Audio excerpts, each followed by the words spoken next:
آپ کی بات قطع کلامی معاف. اب چونکہ میں کچھ جسارت ایسی کروں گا، میں نے جیسے آغاز میں کہا تھا آپ ایک سیاسی فورس اور طاقت کے طور پر بھی آپ کی جماعت سامنے آئی ہے، تو پھر میں آپ سے کچھ اجازت ضرور چاہوں گا کہ کچھ سخت سوالات بھی، کچھ چپتے سوالات بھی میں آپ سے ضرور کروں. مجھے امید ہے کہ آپ ان کا خندہ پیشانی سے جواب بھی دیں گے. علامہ صاحب، کچھ ہم نے ویڈیوز بھی دیکھی ہیں آپ کی جس میں براہ راست ٹرمپ کو جو ہے وہ آپ نے کھری سنائی بھی تھی، اور کچھ الفاظ بھی ایسے استعمال ہوئے تھے جن کو میں نشر نہیں کر سکتا.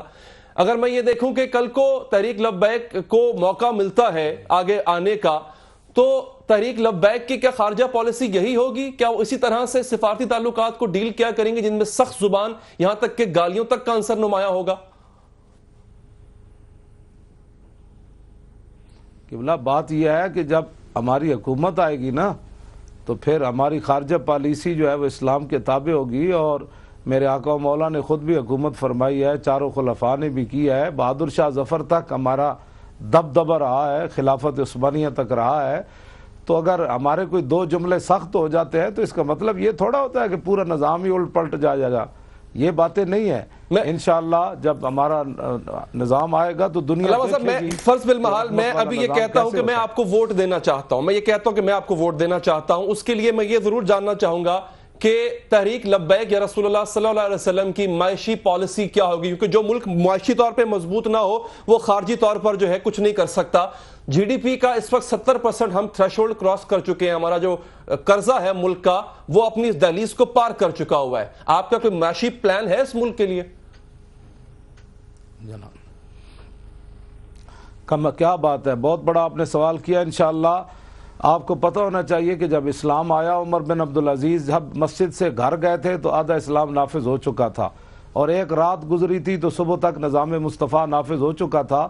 جو اربا پتی جنہوں نے ملک لوٹے ہوئے تھے خزانے، وہ فٹ پاتھ پر سوئے ہوئے تھے. ان کو پتہ تھا کہ اب اسلام جو ہے وہ ہم سے پوچھ جائے. انہوں نے خود سب کچھ اس قومی خزانے کے حوالے کر دیا تھا. اور انشاءاللہ سادہ بود و باش ہوگی حکمرانوں کی بھی اور رعایا کی بھی. اور حکمرانوں کی جو ہے وہ 60 لاکھ گھڑی کوئی نہیں باندھے گا. اور دہی کم ہو جائے بھور بان میں، دہی کے کنڈے کم ہوں تو جہاز لاہور دہی لینے کے لیے نہیں جائے گا، بلکہ ان کو کہا جائے گا یہ سبز مرچیں جو ہے ان کی چٹنی بنا کر کھاؤ. علامہ صاحب دیکھیں، میں ایک بلکہ انتہائی ادب کے ساتھ، یہ خطیبانہ جملے لگتے بہت اچھے ہیں، لیکن اگر میں ایک لیڈر سے بات کر رہا ہوں تو میں ایک پلان ایکسپیکٹ کروں گا، امید رکھوں گا کہ مجھے وہ پلان بتائے گا. قرضے کیسے واپس کریں گے جو اس حد تک پہنچ چکے ہیں کہ آپ کا ملک دیوالیہ ہونے کے قریب ہے؟ تو خطیبانہ جملے تو کام نہیں آئیں گے نا سر؟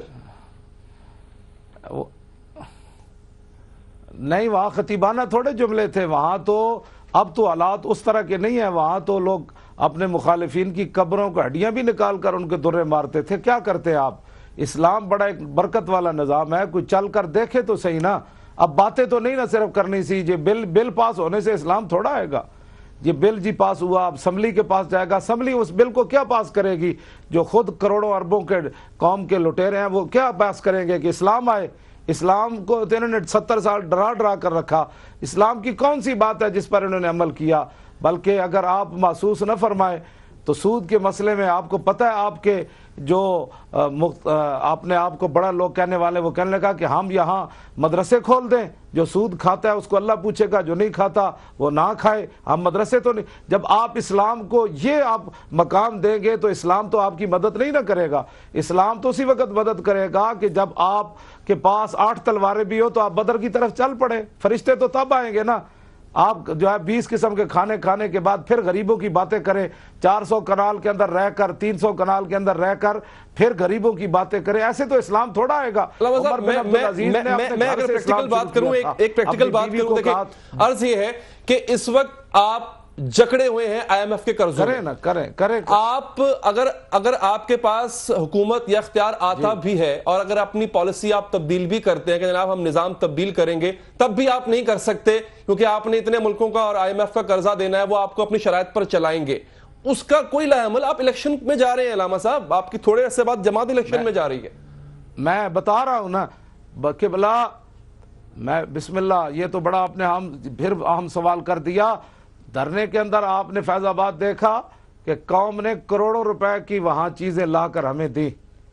کروڑوں روپے کی، یعنی رضائیاں، بسترے، کھانے. اور پورے ملک میں جہاں دھرنے ہوئے سب لوگوں نے مجھے بتایا کہ لوگ قبلہ قرضہ 70 ارب ڈالر ہو گیا ہے، بسترے اور کمبل بھی لا کر وہ عوام کے چند پیسوں سے نہیں دیا جائے گا، 70,000 ڈالر بھی نہیں. کمال ہے، ہمارے پاس ایسے ایسے حضور کے غلام موجود ہیں پاکستان میں جو انشاءاللہ ایک بندہ ہی دے دے گا، لیکن ان کو پتہ ہو کہ آگے وہ ہڑپ کرنے والا نہیں ہے، ظالم نہیں ہے، لٹیرا نہیں ہے، اپنی بیٹیوں کی ایک کمپنی جو ہے وہ 10 ارب ڈالر کی بنانے والا نہیں ہے. تو پھر آپ دیکھیں کہ لوگ روڈوں پر بھی پیسے رکھ جائیں گے جی قرض ادا کریں. آپ قبلہ یعنی پاکستان جو ہے وہ ٹوٹل چندے پہ چلے گا، معاشی پالیسی کوئی نہیں ہوگی ہماری، چندے پہ چلے گا پاکستان. چندے پر نہیں چلے گا، ایسی برکات آئیں گی، ایسی حضور برکات آئیں گی اسلام کی. جب اب چل کمال ہے، اسلام تو خود رحمت والا نظام ہے نا. تو جب زمین وَلَوْ أَنَّهُمْ أَقَامُوا التَّوْرَاةَ وَالْإِنْجِيلَ وَمَا أُنزِلَ إِلَيْهِم مِّن رَّبِّهِمْ لَأَكَلُوا مِن فَوْقِهِمْ وَمِن تَحْتِ أَرْجُلِهِمْ. اللہ تعالیٰ نے فرمایا کہ اگر وہ تورات اور انجیل کا نظام قائم کرتے نا تو آسمان بھی اپنے برکت کے دروازے کھول دیتا اور زمین بھی اپنے خزانے اگل دیتی. تو تورات اور انجیل کے نظام سے یہ برکت ہے، تو محمد عربی کا قرآن جب آئے گا تو بتائیں آسمان کتنی برکتیں نازل کرے گا اور زمین کتنے خزانے باہر لا دے گی.